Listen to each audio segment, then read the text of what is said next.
this special press conference on Operation Sindoor. We will begin with opening statements by the three senior officers to my right here, who have been directly overseeing operations during Operation Sindoor. We have Lieutenant General Rajiv Ghai, Director General Military Operations, who will cover the aspects related to land domain. Air Marshal A.K. Bharti, to his right, Director General Air Operations, will provide insights on the air domain. And to my right is Vice Admiral A.N. Pramod, Director General Naval Operations, who will cover aspects on maritime domain. Following their briefings, we will move on to the question-answer session. I now request the DGMO to commence the opening brief. Thank you, Sandeep. A very good evening to all of you, ladies and gentlemen. You are all by now familiar with the brutality and the dastardly manner in which 26 innocent lives were prematurely terminated at Pahalgam on the 22nd of April. When you combine those horrific scenes and the pain of the families that the nation witnessed with numerous other recent terrorist strikes on our armed forces and defenseless civilians, we knew that the time had arrived to make yet another compelling statement of our resolve as a nation. Operation Sindoor was conceptualized with a clear military aim to punish the perpetrators and planners of terror and to destroy their terror infrastructure. What I do not state here, of course, is the often stated determination of India and its intolerance to terror. It set into motion a very diligent and microscopic scarring of the terror landscape across the borders and the identification of terror camps and training sites. The locations that emerged were numerous, but as we deliberated more, we realized that some of these terror hubs were now bereft of any presence and had preemptively been vacated, fearing retribution from us. There was also a term of reference and our own binding, self-imposed restriction, fearing retribution from us. There was also a term of reference and our own binding, self-imposed restriction to target only terrorists and thus prevent collateral damage. There were 9 camps that you are now all familiar with, which were confirmed by our various intelligence agencies to be inhabited. Some of these were in POJK, while there were others that were located in the Punjab province in Pakistan. Nefarious places such as Muridke, the hub center of the Lashkar-e-Taiba, has over the years bred infamous characters such as Ajmal Kasab and the likes of David Headley.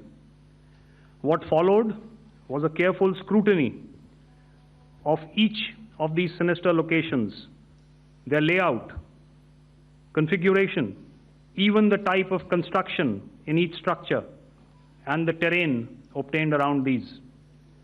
This was with an obvious intent to deduce and identify the exact vector that was required for their neutralization, as also the eyes in the sky that we would send up to ensure that we brought back evidence that we had indeed targeted what we set out to.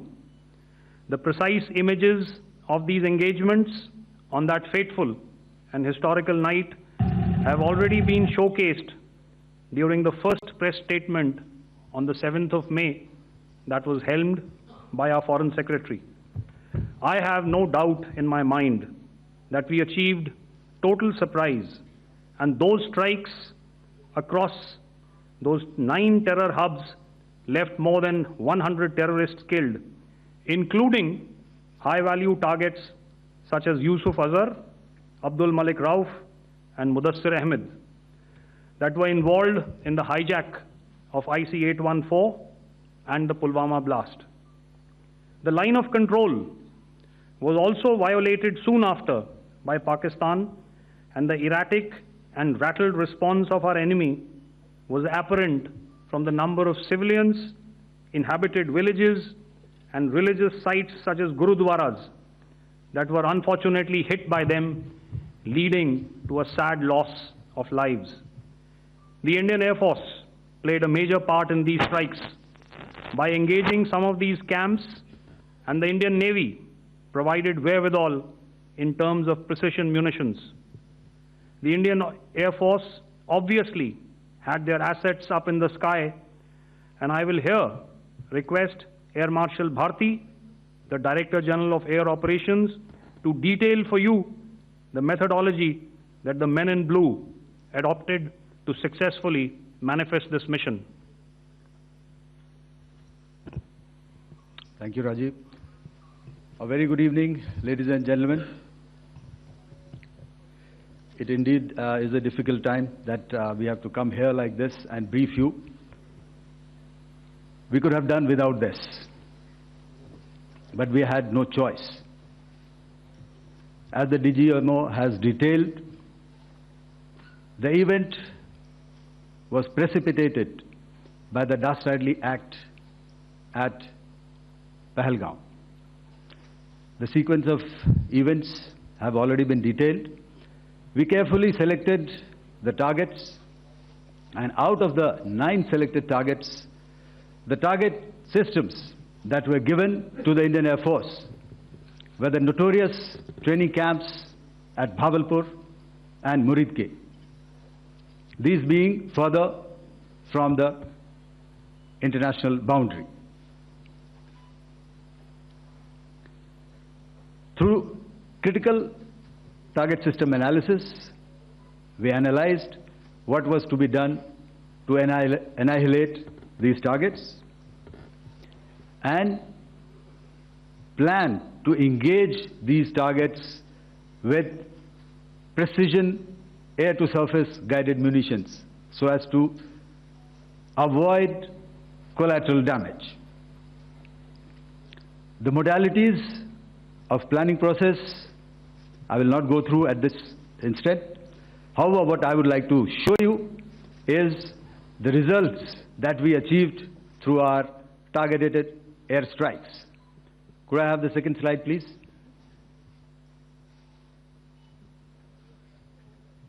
Yeah, change, please.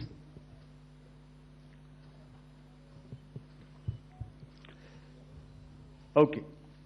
This is what the terror infra at Muridke looks like. If you see, north is as indicated, and to the right is east, where the international boundary lies. Could we have the next slide, please?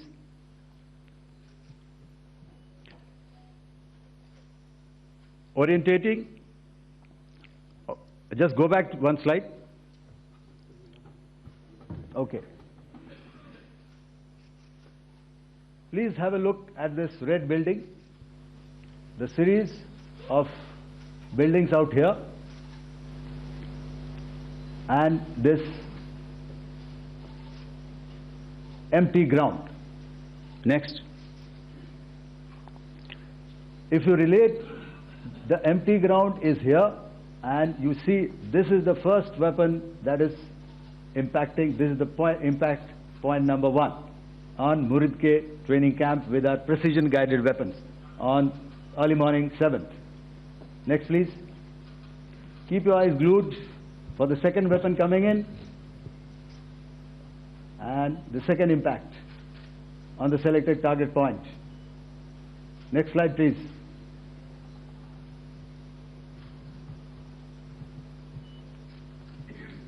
Third weapon, third impact. Continue. and fourth weapon, fourth impact. So through these targeted and precision targeting, we addressed the target at Muridke, which was the turning infrastructure. Can you hear me? All right. Okay, I'll come closer to the mic. Now we go to the next target, which is the Bhavalpur training camp. Next slide, please. Okay, just wait. So the effect, if you see, the impact point, if I can point out, this is the impact point. The ammunition has gone through the roof and it has created a blast inside, the photographs of which you would have, all of you would have seen. And the red building, after that there was this double-story building. It has been completely decimated by precision targeting. Next, please. The target system, which was in the north, a series of buildings. I will show you how it looked. Next. Completely destroyed by our precision targeting. Next. Now coming to Bhavalpur, this is the target complex that we are dealing with, a fairly large target complex. So we had to carefully choose the points that we needed to address, which were high value and which would meet our stated objectives of eliminating the terrorists. I would like to draw your attention to this red canopy, and in relation to that, I would cover the targets. One target system is a series of buildings here, other one here, and other one out here. Next slide, please. This is how it looked before, and this is how the building looked after the impact of the weapon. And orientation in relation to this red canopy, you can see here. Next, please. Before, next, and after. The roofs have completely collapsed. Next. This is the target system. Next. Precision targeting, and we have achieved our objectives here. Next. All right. So that was what we did on the 7th. Our objective was to address these two terrorist camps, and that we did with precision. And thereafter, we maintained a robust air defense posture, because remember, our objective was to target the terrorists and terrorist infrastructure, not any other infrastructure, not the Pakistani military, not the Pakistani any other infrastructure. So that is what we have maintained on the 7th of May. However, what we saw in the evening of 7th of May, we were saturated with a raid of Pakistani unmanned aerial vehicles and small drones. And these came in waves in our civilian areas, over our military installations, and all of them were successfully intercepted. Few of them did manage to land. However, there was not much damage that they did. And we have our robust counter-US hard kill and soft kill systems which did the job. However, the difference here was that we had targeted the terrorists. The adversary now has targeted our civilians and the military infrastructure. So it had to be responded to. So in a quick and calibrated response, that very night, we struck their radar installations at Lahore and close to Gujranwala, the LYT installation, to indicate to him that we are ready, yet we do not want to escalate. Our fight was with the terrorists and not with the Pakistani military establishment. Thank you.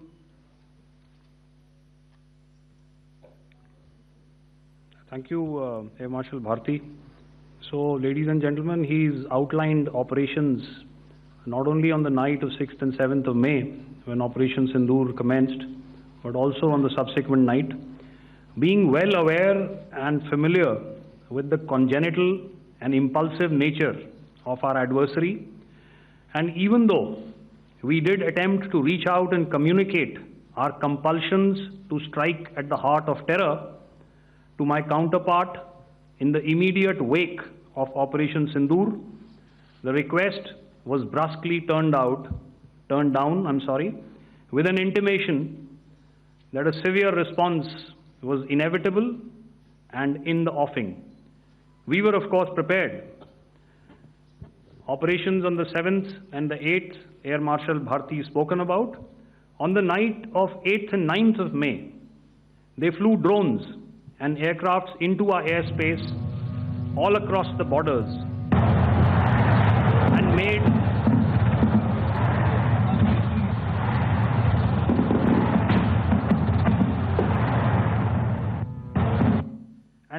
largely unsuccessful attempts to target numerous military infrastructure. Violations on the line of control by Pakistan also commenced yet again and precipitated into fierce arty engagements. The air operations on the night of 8th and 9th of May, I'll yet again request the DG Air Operations to cover.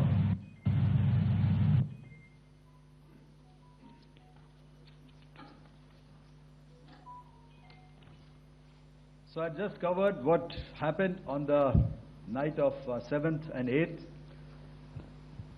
What we found that on the night of 8th and 9th, starting as early as 22:30 hours, our cities had a mass raid of drones, unmanned aerial vehicles, UCAVs, starting right from Srinagar, going down right up to Nalia. It was a mass raid in waves, and it was relentless. However, we were prepared, and our air defense preparedness ensured that there is no damage on ground or to any of the intended targets that the enemy might have planned for.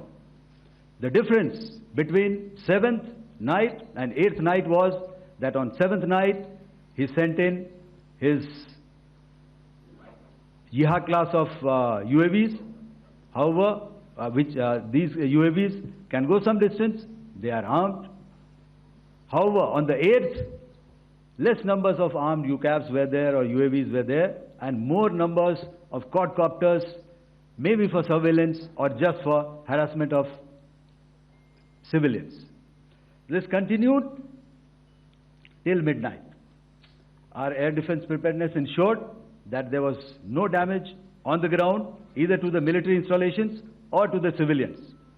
However, the enemy had yet again shown that he wanted to up the ante and he wanted a fight, and we were up to the task. In a measured and calibrated response, we once again targeted his military installations, which included his SAM sites at Malirkant. This also included his surveillance radar sites at Lahore and close to Gujranwala. These were suitably addressed, and thereafter his drone attacks continued even till morning, which we countered, and during the daytime there was some respite. Here I would like to bring out another aspect. What we found was that while the drone attacks were being launched from somewhere close to Lahore, enemy had allowed his civilian aircraft to also continue to fly out of Lahore. Not only his own aircraft, but international passenger aircraft, which is quite insensitive, and we had to exercise extreme caution, even at the cost of some tactical disadvantage, to ensure that there is no damage to any of the civilian aircraft. And this was also brought out in our press briefing during the day. So I will now hand over to my colleague to cover the events of 9th onwards. On land, we also undertook certain measures such as deployment of air defense and electronic warfare assets to establish an integrated grid with the Indian Air Force, and I have seen and heard some of you wax eloquent about the benefits of such an architecture when it comes to negating and combating air intrusions. We also carried out deployment to include movement of our forces in the land, sea, and air domains. The night of the 9th and the 10th of May saw similar intrusions by drones and aircrafts, and this time there was a concerted effort to target airfields and some very, very important logistic installations, albeit yet again unsuccessful and denied gallantly and efficiently, I must say, by the integrated Indian Air Force and Indian Army Air Defense. We further strengthened our deployment and also initiated some pressure points to send a very clear and unambiguous message to the other side to desist from any misadventures on land. Some of the airfields and dumps saw repeated attacks in waves from the air. All were thwarted. The Pakistan Army has reported to have lost approximately 35 to 40 personnel in artillery and small arms firing on the line of control between the 7th and the 10th of May. What the other side had probably also not reckoned with was the speedy and precise turnaround and hit back by the Indian Air Force. And I will yet again ask Air Marshal Bharti to speak about these significant and game-changing strikes. I will thereafter request Vice Admiral Pramod, my colleague and Director General of Naval Operations, to tell us about some very telling naval maneuvers in the Arabian Sea that exerted pressure on the night of 9th and 10th of May. Over to you, sir. Thank you. Commencing about 2000 hours, that is 8 p.m. local time, on 8th of May, several Pakistani unmanned aerial systems, drones, combat vehicles attacked multiple IF bases. These included Jammu, Udhampur, Pathankot, Amritsar, Bhatinda, Nal, Dalhousie, Thois, Jaisalmer, Uttarlai, Falodi, Nalia. These were almost simultaneous and they came in waves. All our AD guns and other systems were waiting for them.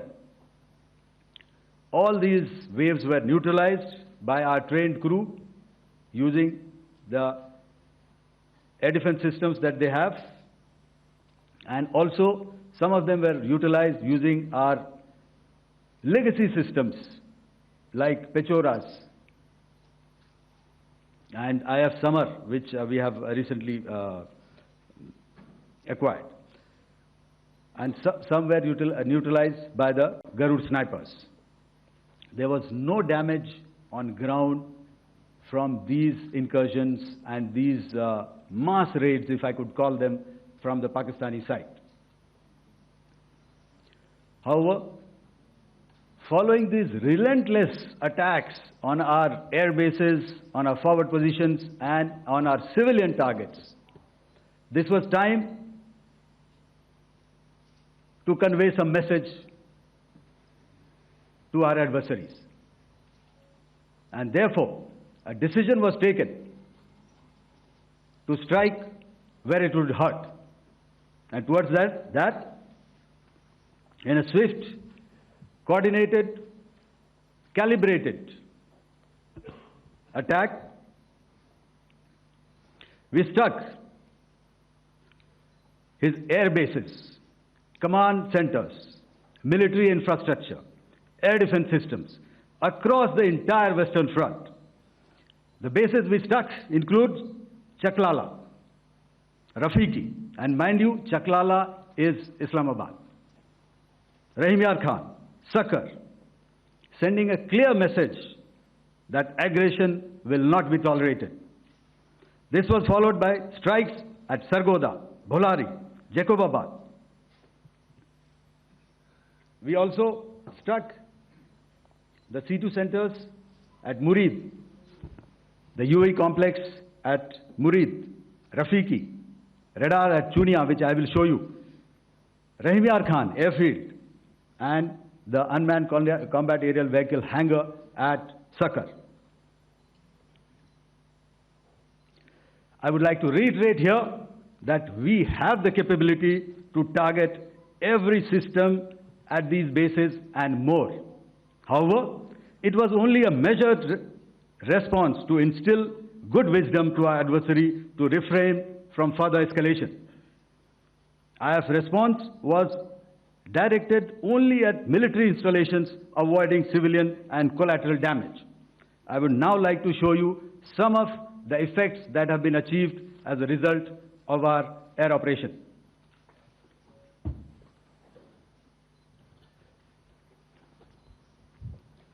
Here is the Pasrur air defense system, if you could see. Zoomed up view, this is the radar mounted on a high tower. And after the strike,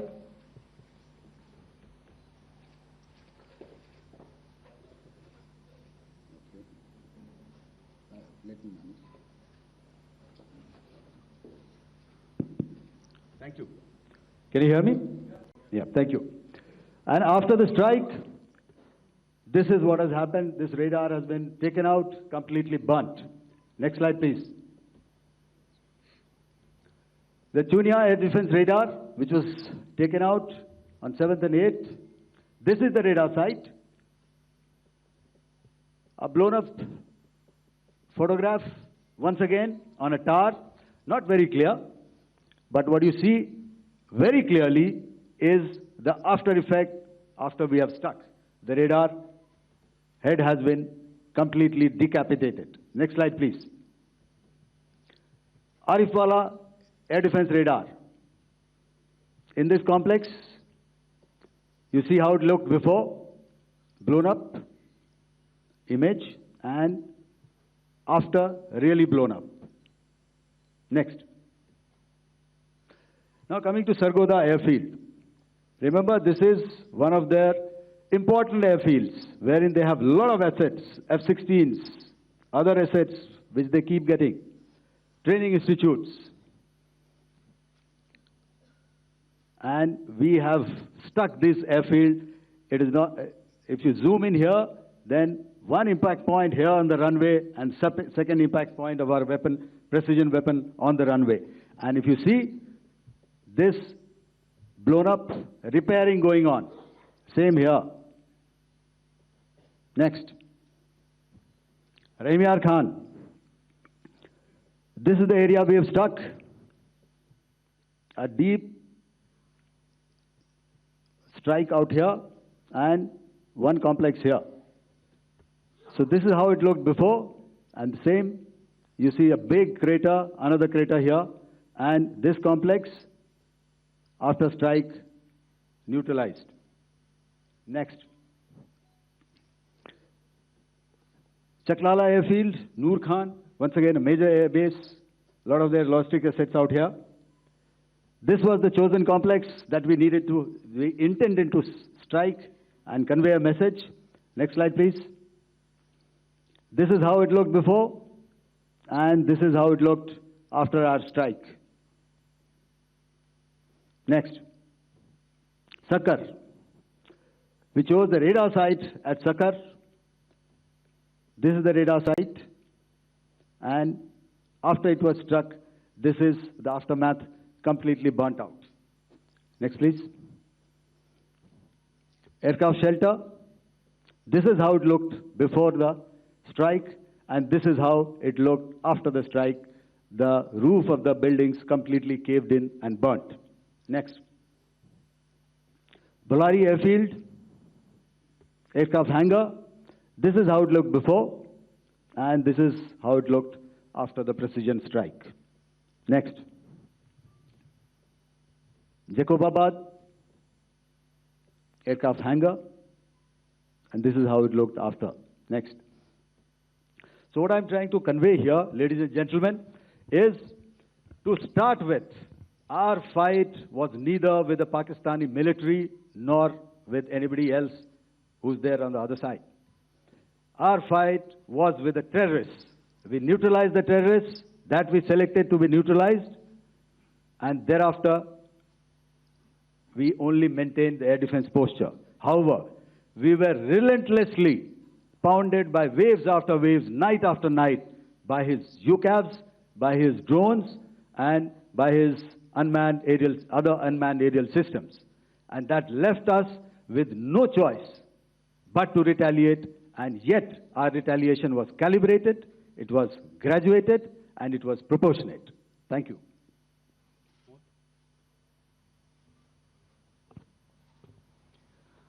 Good evening, ladies and gentlemen.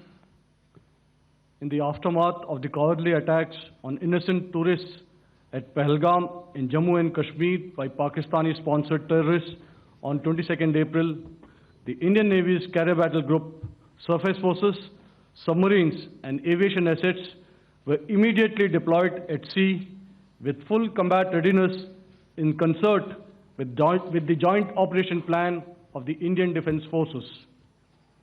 You may be aware that we tested and refined tactics and procedures at sea during multiple weapon firings in the Arabian Sea within 96 hours of the terrorist attack.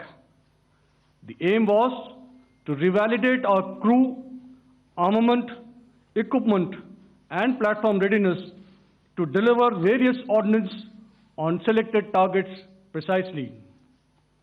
Thereafter, our forces remained forward deployed in the Northern Arabian Sea in a dissuasive and deterrent posture with full readiness and capacity to strike select targets at sea and on land, including Karachi at time of our choosing. The forward deployment of the Indian Navy compelled Pakistani naval and air units to be in a defensive posture, mostly inside harbors or very close to the coast, which we monitored continuously. The Indian Navy maintained seamless maritime domain awareness throughout the duration and was entirely aware of the location and movement of Pakistani units. In effect, we had and continue to have good battle space transparency using our maritime domain awareness grid. As you are aware, our response has been measured, proportionate, non-escalatory, and responsible from day one.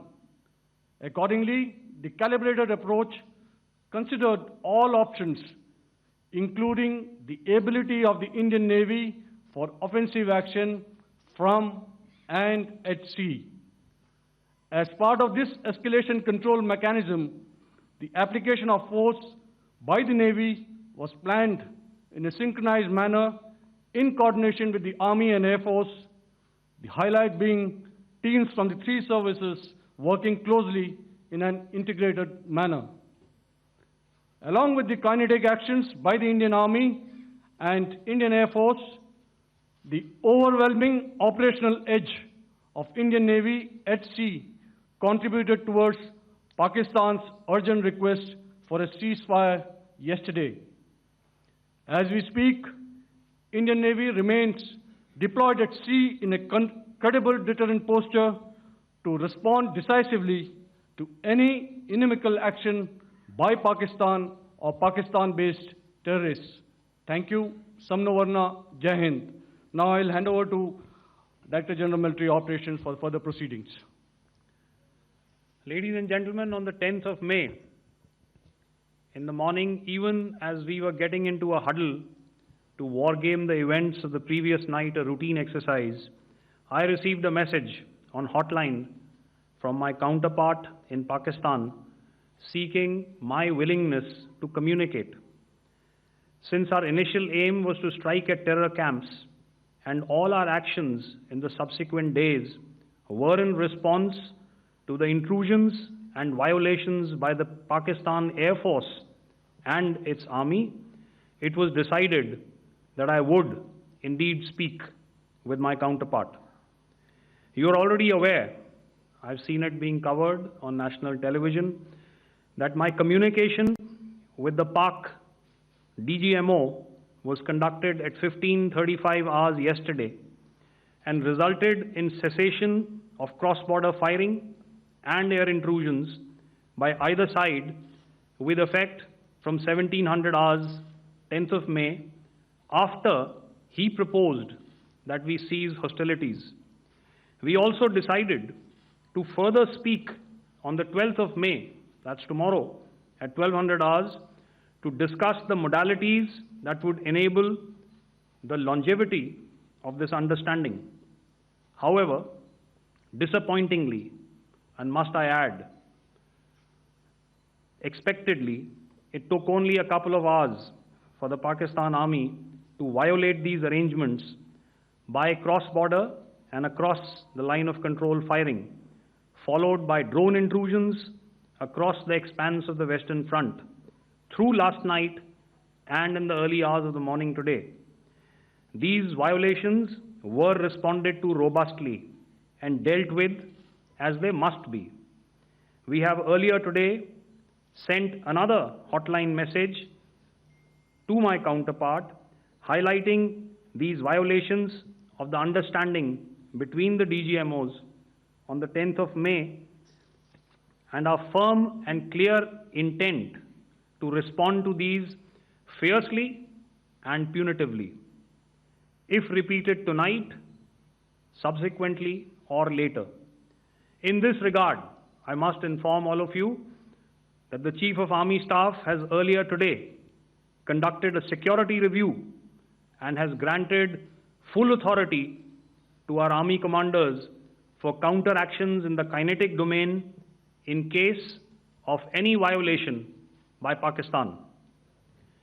In the end, I pay my solemn homage to my 5 fallen colleagues and brothers from the armed forces and civilians who have tragically lost their lives in Operation Sindoor. Our hearts go out to the bereaved families, and we express our solidarity to them in this lifetime and beyond, at this grave juncture in their lives. Their sacrifices shall always be remembered and spoken of in glowing terms by a grateful nation. We have thus far, ladies and gentlemen, exercised, and my colleague Pramod highlighted this, immense restraint, and our actions have been focused, measured, and non-escalatory. However, any threat to the sovereignty, territorial integrity, and safety of our citizens will be met with decisive force. Jai Hind. Okay, ladies and gentlemen, we are now open for questions. All right, now, since I would not know all of you, I would expect you to please raise the placard or your hand, and once I indicate, I expect you to please give out your name and the media group that you belong to. Keep your questions short so that we can take as many questions as possible. Also, ladies and gentlemen, kindly bear in mind that confidential aspects may not be answered by the 3 DGMOs. Right. I've got a lot of hands there. Let me start from the left. Left foot always in front when we start marching. So here we have to the left, okay. Yeah, 238. Hello. So this is Manas Pratimudyan from PTI, Press Trust of India. So the understanding that was reached yesterday on stopping the military operations and actions, was it for just 3 days? And what would be the cost escalation if there is violation of this understanding by the Pakistani side? And my subsequent question would be that we have a kind of ceasefire agreement with Pakistan that was finalized in 2003. So will there be some kind of similarities in frameworks between the two kind of understandings, 2003 ceasefire agreement and the current understanding on stopping military operations? And again, what are the costs that will be incurring on Pakistan if Pakistan again resorts to this kind of terrorist activities, because we have made it very clear that the cost will be very high. So I would like to have your thoughts on it. Okay, so I'll answer the latter part of the question first. I also want to add that while the initial ceasefire agreement, as you correctly pointed out, is of the 2003 vintage, but I must remind you that in 2021, in the month of February, and this was then when the crisis in eastern Ladakh was also on, the two DGMOs had spoken and arrived at a ceasefire understanding that lasted right up until this unfortunate attack at Pahalgam. Once our Foreign Secretary had announced the decisions of the CCS in the immediate wake of that attack, he had announced certain measures, and then of course Pakistan had in turn made its own announcements. Since then, there have been certain violations of this ceasefire understanding, and of course after the 7th of May, like I pointed out during my statement, that there have been numerous violations on the line of control especially, and of course along the international boundary by the Pakistan Army and the Pakistan Air Force. This understanding that we spoke about yesterday, no, it was not for 3 days. It was first to stop aggressive and hostile activities immediately, let that order and direction settle down for about 36 hours, and thereafter discuss modalities, like I said, to ensure its longevity. That is tomorrow, on the 12th of May. But unfortunately, we had a violation starting at approximately 1900 hours last night. And we've sent a communique, like I said, to the Pakistan Military Operations Directorate. And we will await as to what happens tonight. All right. The cost escalation, I'll leave it to your best imagination. I've already said that the response will be fierce and punitive. Now, the right foot forward. Yeah.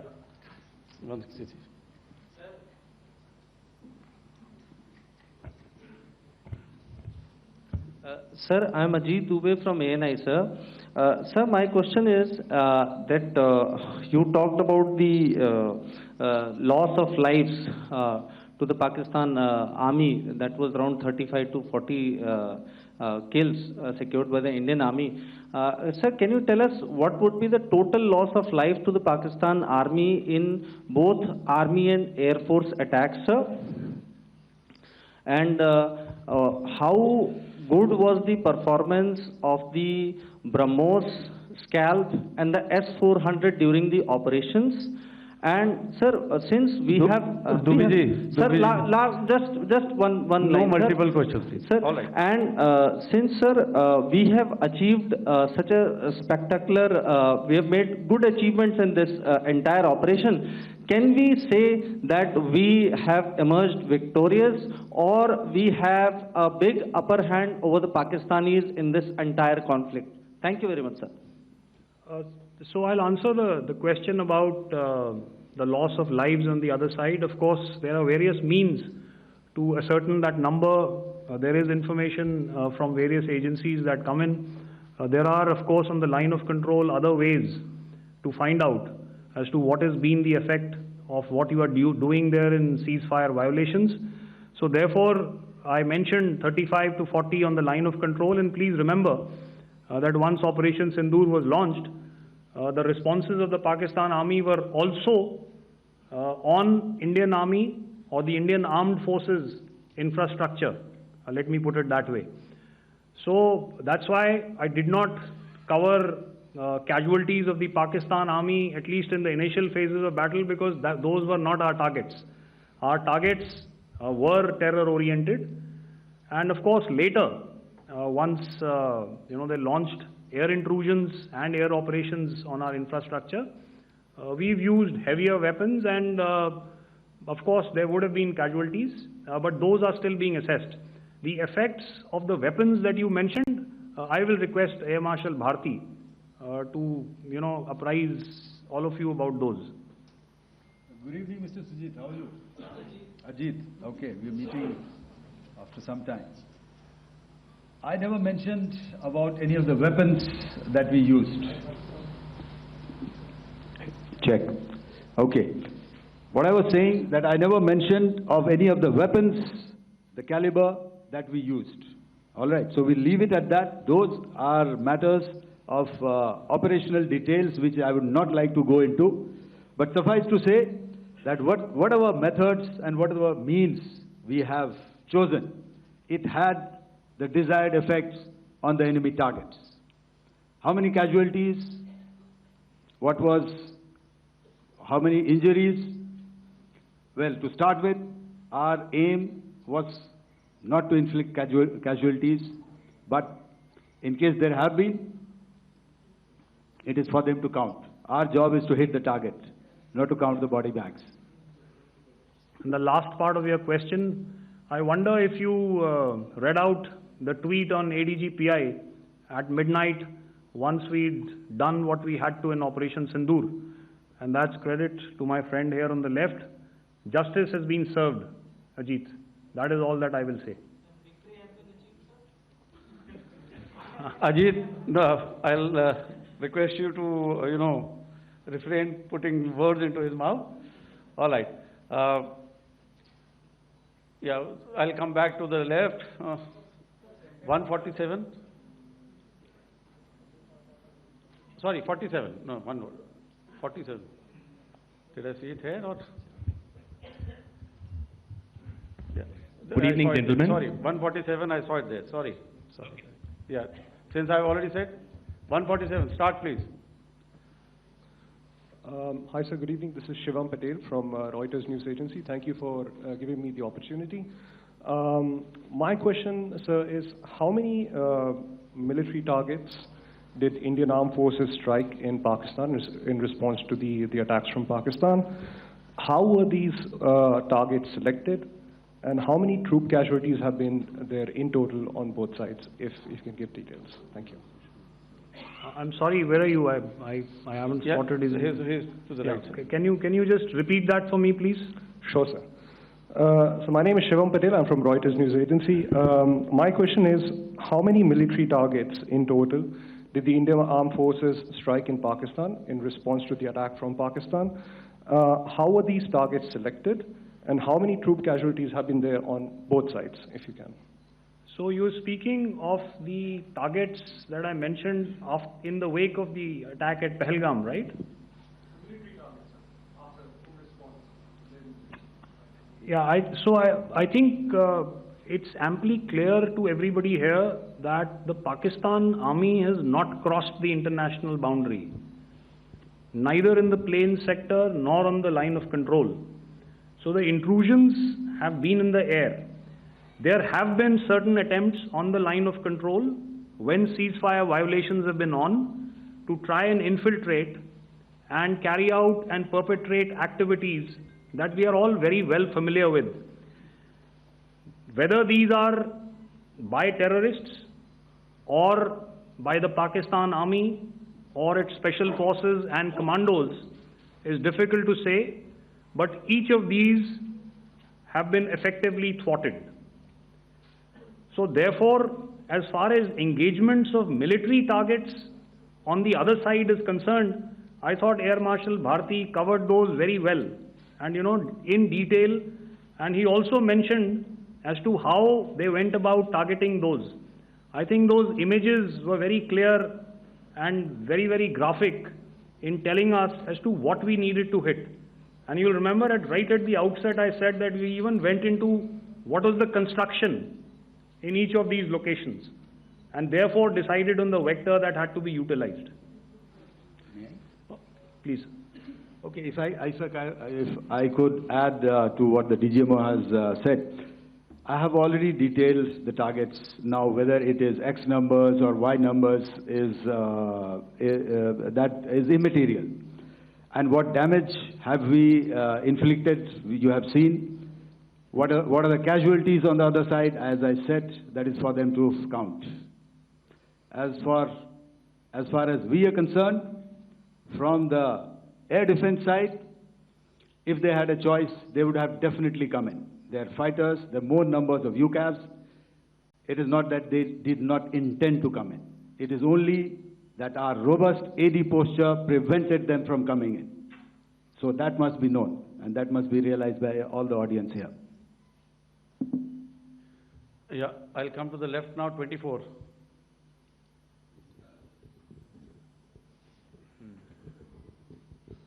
Good evening, sir. This is Anvesh Rath from Z. Sir, I wanted to know on the first briefing, which was done by FS and two representatives from Air Force and Army, you showed a list where there was 21 places in that list. You have stuck 9. Are more operations going to be held? Is Operation Sindoor still on? And the second question, thank you, sir. Thank you so much. And also, I want to congratulate all three of you for a fantastic operation that you guys have done. Thank you so much. Thank you so much for that one question. Yeah. Sir, the question. Unfortunately, Rath, is that your name? I'm sorry. You know, as far as operational details are concerned, I am not in a position to share those right now. But I think I'll take a cue from Pramod. You know, he said towards the end that the Indian Navy is still in a posture that is deterrent. And I have already made it very clear towards the end of what I said that it's only a couple of hours ago that the Chief of Army Staff has carried out a security review, and he's authorized our Army commanders to deal with violations of any kind from across the borders in a manner that they deem fit. So again, to reiterate, the response will be fierce and it will be punitive.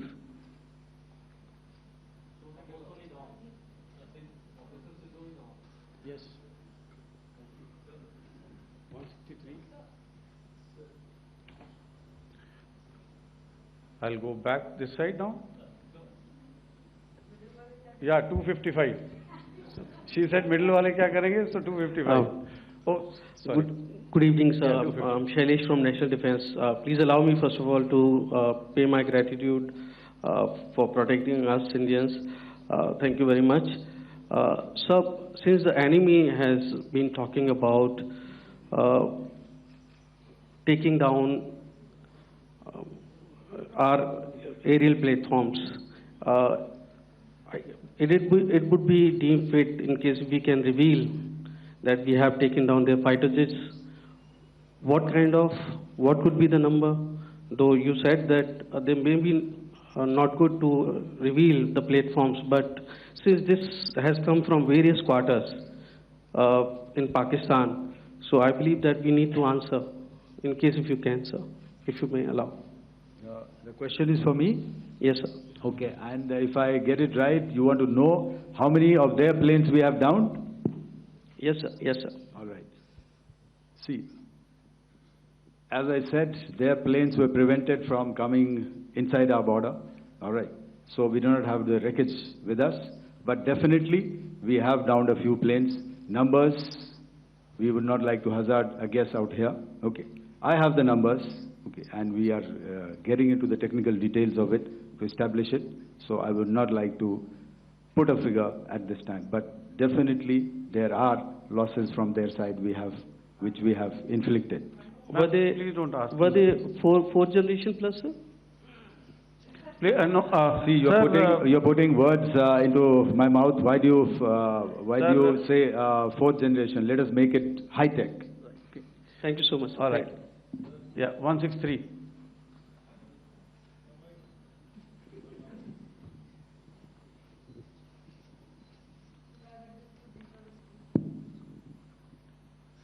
Sir मैं मंजीत नेगी हूँ आज तक से। मेरा सवाल ये है कि इस पूरे ऑपरेशन में जो आतंकी ठिकानों को निशाना बनाया गया, क्या नंबर्स कुछ बता सकते हैं कितने आतंकी मारे गए? कुछ नाम सरकार मतलब कुछ नाम मीडिया में आए भी हैं जो बड़े उसके मास्टरमाइंड थे। और एक सवाल जो आज एयरफोर्स ने भी ट्वीट किया कि ऑपरेशन सिंदूर अभी जारी है और सरकार की तरफ से भी कहा गया। और पिछली बार जब विदेश मंत्रालय की प्रेस कॉन्फ्रेंस पहली हुई थी उसमें वो लिस्ट दिखाई गई थी कि 21 टेरर कैंप आइडेंटिफाई किए गए हैं। तो क्या जो बाकी बचे हुए टेरर कैंप उन पर भी कार्रवाई होगी? और एक नंबर अगर आप बता पाएं कितने टेररिस्ट मारे गए? Sir, before you answer, sir, before you. Manjeet ji, 3 questions. The third one has just been asked here before. So 21 this thing. So I'll request the first to be answered so that we have more number of people who can ask.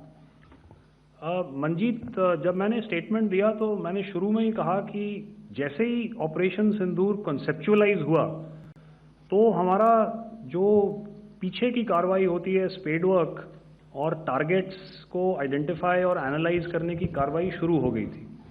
मैंने जब statement दिया तो मैंने बताया कि बहुत सारे थे, हमने 21 दिखाए होंगे और भी हैं, लेकिन वो लिस्ट फिल्टर करते करते 21 तक पहुंची। अब क्या आगे एंगेज किए जाएंगे?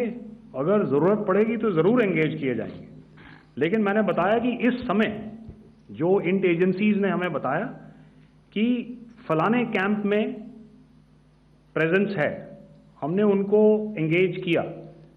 कुछ नाम मैंने लिए, कुछ नाम अभी पुख्ता किए जा रहे हैं। मैंने आपको बताया कि जो इंट एजेंसीज ने अभी तक असेसमेंट किया है उसमें उन्होंने कहा है कि तकरीबन 100 से ज़्यादा मारे गए हैं। और एक आज आपने तस्वीर भी देखी कि काफ़ी प्रोमिनेंट जो फ्यूनरल था, काफ़ी प्रोमिनेंट एक जो हस्ती हैं वो ऑर्गेनाइज कर रहे थे, और उस फ्यूनरल में और कौन कौन लोग अटेंड कर रहे थे वो तो आपने देखा ही। तो आप लोग सब समझदार हैं और मुझे ये कहने की ज़रूरत नहीं है कि इन लोगों को कहाँ से सपोर्ट मिल रहा है। अगर नहीं मिल रहा होता तो ऑपरेशन सिंदूर नहीं होता, तो उसी की वजह से है ये ऑपरेशन। तो मेरे ख्याल से मैंने आपके सारे सवालों का जवाब दे दिया। Ma'am, sir next is from 17। Sir मेरा नाम अंजू निर्वाण है, TV9 भारतवर्ष से। सर मेरा सवाल ये है कि ऑपरेशन सिंदूर में हमारी जो इंडियन नेवी है उसके बारे में सर थोड़ा सा बताएं कि किस तरह की उसकी भूमिका रही, क्योंकि हमने इस दौरान सर देखा कि बहुत सारी स्पेकुलेशन भी रही और ये बोला गया कि कराची तक हमारी नेवी ने ऑपरेशन किया है। तो सर इस पर थोड़ी सी क्लैरिटी चाहिए। और सर हमने कौन कौन से फाइटर एयरक्राफ्ट डाउन किए हैं, अगर उसका भी थोड़ा सा क्लैरिटी मिल जाए तो अच्छा रहेगा। तो मैं आपका पहले सवाल का जवाब दूंगा। I will make few sentences and leave it for your imagination.